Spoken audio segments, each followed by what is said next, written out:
Now on News 4 at 6, this is the final broadcast for the legendary Chuck Scarborough.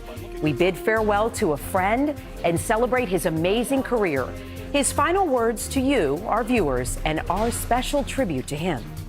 And subway meltdown, thousands trapped in tunnels, then evacuated. New details on the investigation into how several subway lines lost power. On the trail of a suspected killer, new details you'll only see here about the alleged travels and timeline of Luigi Mangione. That is where we begin tonight at 6. I'm Natalie Pasquarello. And I'm Chuck Scarborough. We're learning more about where investigators say Mangione went after the killing. Chief investigative reporter Jonathan Dienst spoke with two top NYPD officials today about the investigation. He joins us with what they had to say. John? Chuck, Natalie, police say they believe Mangione's anger generally at the healthcare industry over his past back surgery may have been one key factor that led him to target that health insurance executive. We have no indication that he was ever a client of United Healthcare, but he does make mention that it is the 5th largest corporation in America. That's possibly why he targeted that company. Chief Joe Kenny also explained more about the back injury and surgery Mangione went through in July of 2023. So the injury that he suffered was a life-changing, life-altering injury, and that's what may have put him on this path. He detailed some of the evidence. Ballistics matched the gun through a test firing of that ghost gun. 5 fingerprints found on a water bottle, 2 fingerprints on an energy bar wrapper recovered from the scene, but they still have not gotten into what they believe is Mangione's cell phone. The chief says Mangione's family has not yet been interviewed. We have had no contact with his family. Detectives are still piecing together his timeline. After the shooting, investigators say Mangione traveled uptown by taxi to the GW Bridge bus terminal, but then took a subway back downtown to Penn Station, taking a bus from Midtown to Pennsylvania. And they are looking into when he withdrew the cash they found on him. When I counted, he had over $5,000 worth of cash on him in $100 bills. After the murder, there has been radical and extremist rhetoric posted online and on some posters put up downtown. While the climate causes us concern, we have not received an influx of threats that are credible to CEOs, to corporations, or to anyone else. Officials say this murder continues to be treated as a criminal act, but they're keeping an eye on any possible contagion into the realm of domestic terrorism. A high-profile incident can have a similar impact as an act of terrorism. And that's why our job is to make sure that we're taking very seriously any threats. As for the tipster in that Pennsylvania McDonald's, Chief Kenny says they are currently working with the Police Foundation to see if she can receive the reward money that was being offered. Natalie? Chief investigative reporter Jonathan Dienst on the story tonight. John, thank you. I want to get to that subway meltdown last night in Brooklyn. Governor Kathy Hochul now calling for a full investigation into what caused the commuter chaos. Con Edison also trying to figure out what sparked a fire that then caused the massive power loss on the A, C, F, and G trains. Thousands of people were trapped in the tunnels. News 4's Melissa Colorado has the latest from downtown Brooklyn. We had no cell service because we were in between stations. There was no AC on the train, and it was pretty crowded, so it got very hot very quickly. Get me off this F train. That was the sentiment nearly 3,500 riders had last night after they were stuck inside 2 F trains between the J Street Metro Tech and Hoyt-Schermerhorn stations around 5:30 p.m.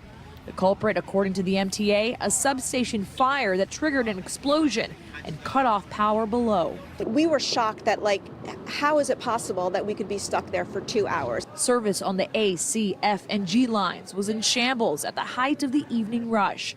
The MTA managed to get 3 trains back to their stations, but riders like Jennifer Young had to wait for firefighters to pry the doors open and escort them through the pitch-black tunnels. I was waiting for people to get angry and for there to start to be irritable people.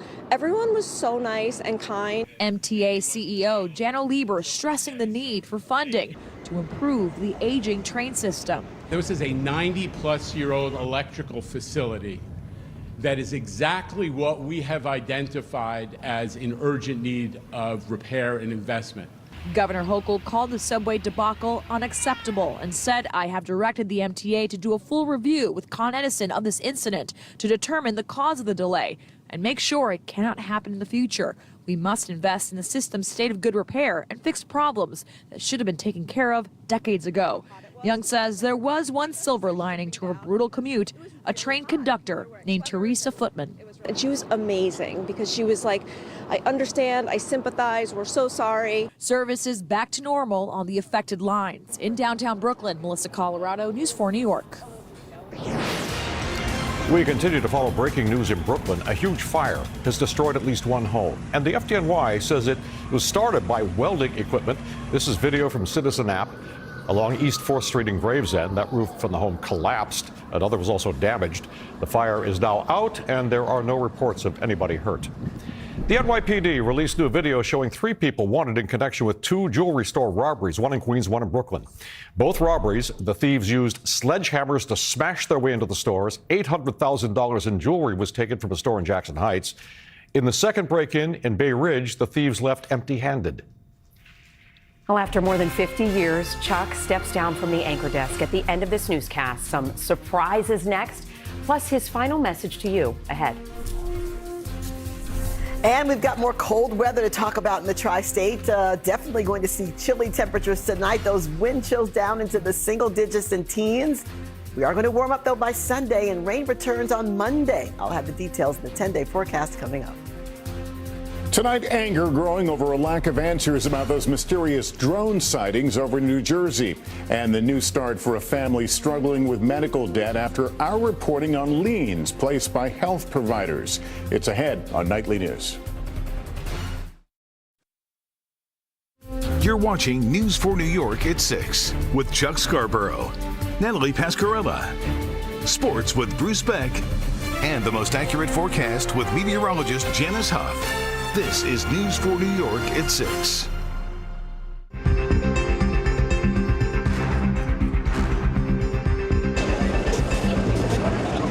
Hey Chuck, CJ here, Mayor of Rockefeller Center. 50 years of NBC. And here, I've been watching you come through this door for 23 years. We're gonna miss you. Bye, Chuck.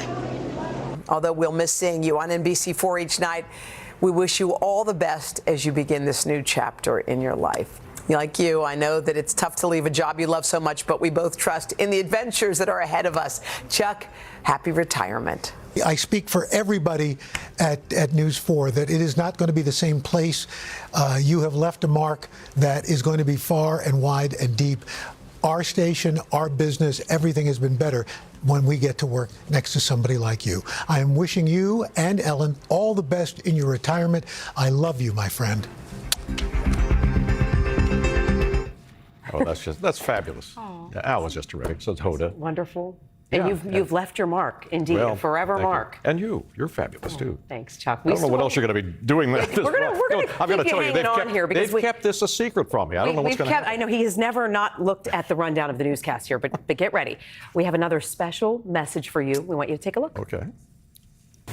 Good evening, I'm Campbell Brett. And I'm Grace Brett. Tonight we want to tell you about our granddaddy, Chuck Scarborough. Can you believe he's been doing this for 50 years? I can't imagine doing anything for 50 years. Me neither. You've watched him on the news for so long. But did you know he's a great skier and loves to ski with us?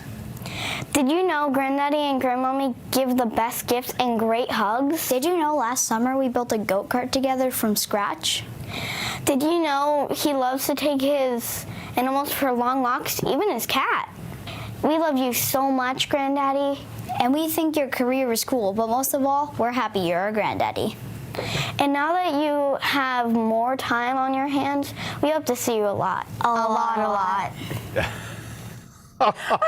That was a complete surprise, but how fabulous. Oh, how wonderful. Yeah, they snuck that in. So what do you think? A lot more babysitting, a lot more time with the grandkids? Apparently, I'm going to have to right there. Aren't they adorable, though? They were so adorable. And the audience doesn't know too much about that, but I've known for years we share photos of our family.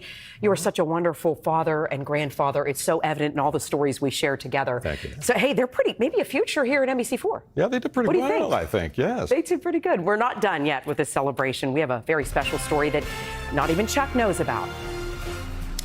And back to business here. The December chill is back, and we'll stick around for the weekend. Storm Team 4's Janice Huff is straight ahead.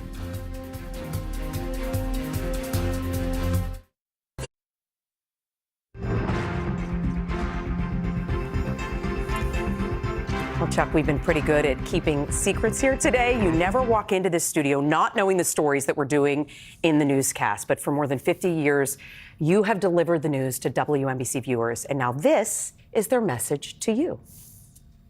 41 years ago, Susan Winding was an annoyed Channel 4 viewer from Rocky Point, Long Island.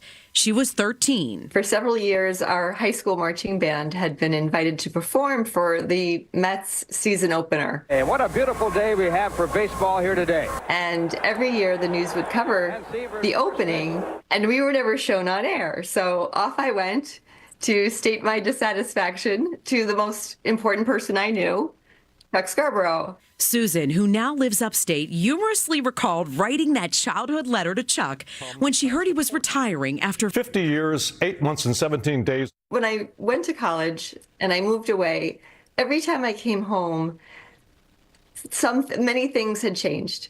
But he was always there, and he always made me feel like I was home every time I saw him on behind the news desk. And I just want to thank him for all of his years and congratulate him, and thank you. So have thousands of viewers. For weeks, the accolades have poured into 30 Rock. Chuck, I've been watching you since I had a full head of hair. Congratulations on your retirement. New York News will never, ever be the same without you. You made New York City feel safer, and I want to thank you for 50 good years of great news and journalism. 50 years, wow. Scarborough, my man, setting records, breaking records. Congratulations on your retirement and on your very long, wonderful career. I just wanted to wish you all of the best and to thank you for all of the warmth and comfort that you've given to me and all of us over the years. I've been a lifelong fan of yours, Chuck, for many, many years, and I want to wish you very well on your retirement. The well wishes flooding our social media pages, too. Enjoyed him and Sue Simmons back in the day. A true newsman and distinguished gentleman. A gentleman and a scholar, an institution. A true journalist, a legend in the news business. But there was one message that seemed to cut through all of them. The fact that Chuck Scarborough is a class act. You are the consummate professional and a great person. New Jersey resident Tom Schwab talked about it when remembering how he scored an interview with Chuck when he was 12 years old, and Chuck became a mentor. And when it came time for college, he was there to help write a recommendation letter. Brooklyn's Dan Baraz recalls writing a letter while in high school asking Chuck for career advice, and Chuck said, "Sure, give me a call." He didn't know me from anybody, and he was very gracious with his time. And as I said, I know how busy all these anchors are. All that letter writing brings us back to Susan Winding, who put pen to paper, imagine that, and fired off that message to Chuck about coverage of her marching band at the Mets opening day, never expecting what landed in her mailbox in August of 1983. I could not believe that I came home from school and my mom said, "You have a letter." And I didn't think it was from Chuck Scarborough. But indeed it was. Dear Susan, sorry for the tardy reply to your letter and for not putting the Rocky Point Golden Eagles Marching Band on television. I trust the band is still playing its melodious best and that you aren't too angry with us. Sincerely, Chuck Scarborough. Her first reaction? I realized I didn't have an impact. We probably still wouldn't be shown on air, but I didn't care anymore. To be sure, the Rocky Point Golden Eagles Marching Band is finally getting its moment here on News 4. This is the band at Shea Stadium on opening day. So Susan's wish did eventually come true. But that letter from Chuck meant so much more than seeing herself on TV. He took the time to respond to this small girl from a small town with a small complaint, even though it felt very important to me at the time. And because he took me seriously, he made me feel that I too could have a voice. I really just wanted to let him know the effect that it had on me, that somebody as important as him would read my letter and actually respond. So I want to thank him for that, because that has stayed with me for all these years. Oh, my gosh. That's just fabulous. That's the best. It took us 42 years to get her back. but that's so wonderful. You know, I owe all of those people everything, because without their trust, I wouldn't have been here. I'm going to say something more about that a little bit later, but what a surprise. What a wonderful thing to have. Do you remember the letter? I'm wondering. Yeah, I sure do. You do? Yeah, I remember. it was fairly short. But on point, on point. We like to do that. You know, Chuck, it's so true. You do truly care about the viewers. It's not a cliche. It's the honest to goodness truth. I remember coming here 9 years ago and quite honestly being nervous to work with the Chuck Scarborough, the Janice Huff, and you were so kind to me. I thought they're going to be tough New Yorkers, and you were just the kindest, sweetest. You've been a great mentor. You have the biggest heart. Always a professional. When they say class act, that is you all the time, 24/7. I have never seen you not on par. And I am just so grateful, and I feel so lucky to have been able to work with you for this long. And I'm happy our friendship continues. It's mutual. Believe me, it really is. Yeah. Thank you very much. Wonderful. Yeah. I'm going to have to retire more often. Okay, come back and we'll do it again next week. You doing okay? Working with you too. How you doing? Yeah. Oh, let me tell you, I could go on and on. Let's talk about you some more. Yeah. No, they say I have to do a little bit of weather, but Chuck, you're the best. No one like you. We will miss you. We're missing you already, and you're still standing here. But thank you for everything. Thank you for everything, Chuck. You bet. All right, let's do a little weather then. I guess we'll do something. Talk about the cold a little bit, Chuck. When you head out the door, I hope you got your coat ready and your hat, your scarves, your gloves. Here comes the cold air coming right back at us. Temperatures are below zero right now across the northern tier. We're in the mid-30s, but it feels colder. With that flow across the Great Lakes, they're still getting that lake effect snow there too. Here it's dry and cold. Tomorrow again at 33 for the high, 36 on Saturday, 42 on Sunday. So you can see the trend. We're climbing up and out of the deep freeze slowly but surely. Right now, I don't see any skaters on the ice. Maybe it's too cold for them too, or they're taking a break. 35 degrees feels like 31. The winds aren't as strong as they were earlier, but they'll still be brisk through the night. So it's going to feel like the 20s as we go through the overnight. By tomorrow morning, it feels like the teens. So we still need to stay all layered up and ready to go for this cold. Through the day tomorrow, it still feels like the 20s. Now, here's what the thermometer says tonight. 14 in Monticello, 24 in the city, the coldest air since last February. The 5-day low temperature trend is climbing. So we'll be out of the 20s by Monday morning, 38, and Tuesday morning, 48, and Tuesday afternoon, temperatures will be in the 50s to near 60. The weekend looks nice. It'll be nice and sunny from Pittsburgh all the way to Boston.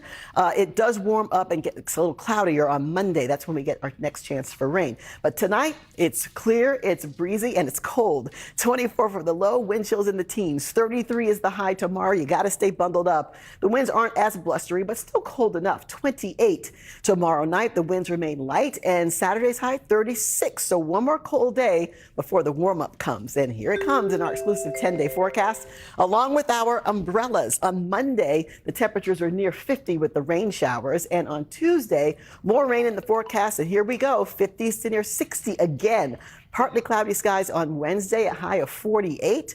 On Thursday, the showers are back, and because we got this drought thing going on, we still need more rain in the forecast.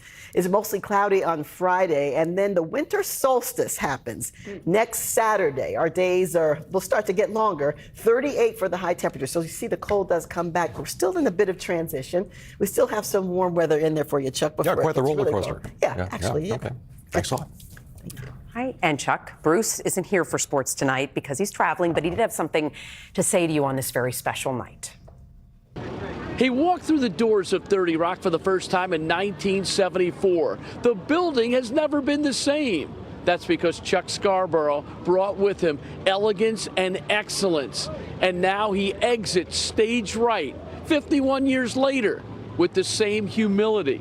Yes, Chuck Scarborough is the most humble superstar I've ever known. So good luck, Chuck. It has been an honor and a privilege. And thank you for your trust, your tutelage, and your endearing friendship. Bruce is fabulous. People know him on camera. When you know him personally, he is one of the nicest, most generous people with his time, and one of the best friends you'll have. He truly is. We are all like a family here. That's how it feels. Yeah, absolutely. That's true. Humble superstar too. He got that on point, Janice, didn't he? Oh, absolutely. Yes. There's not enough words to express how we feel about you, Chuck. I mean, Anyway, I think I'm done. I heard the rap in my ear, so I'm done. We're all getting so verklempt. Don't you cry. Also, I already cried before the show earlier today. All right, still to come, Chuck's final word to you, the viewers. Well, as you may have heard, this is my final broadcast as anchor of the evening news on NBC4 New York. First and foremost, I am profoundly grateful for your trust. Without that, I would not have survived for more than half a century in this job and been allowed to occupy this front row seat to history of our fascinating metropolis and the world beyond for so long. 4 months after I arrived in 1974, President Nixon, who won a landslide election just 2 years earlier, resigned, the first presidential resignation in the nation's history. In 1975, New York City plunged into effective bankruptcy, and the Vietnam War came to a chaotic end. The pace of breaking news has been relentless ever since. We've been through blackouts together, riots, crime waves, hurricanes, blizzards, economic crises, corruption, public and private, 9/11, wars, and a pandemic. But just as important were the stories of human achievement in the arts and sciences, of forgiveness, kindness, recovery, and resilience. If there is one overarching lesson I've learned, it is that. We are more resilient than we realize, individually and as a city and a nation. We get knocked down and we come back stronger. I will be eternally grateful for the privilege of working with so many dedicated, brilliant, and talented broadcast journalists on both sides of the camera, some risking their lives in dangerous places to bring you the news. In this age of algorithms and cable channels herding the citizenry into like-minded silos, of AI and social media fictions suffocating truth, it has never been more important to do what they do so well, hew to the basic principles of accuracy, objectivity, and fairness. I'm going to leave you now with a final thought I shared with my NBC colleagues earlier this year when they gathered in the Rainbow Room atop this building to celebrate my 50th anniversary with the National Broadcasting Company. Itself a quintessential American success story, founded by a Russian immigrant named David Sarnoff, who began by selling newspapers at age 15 to help support his struggling family.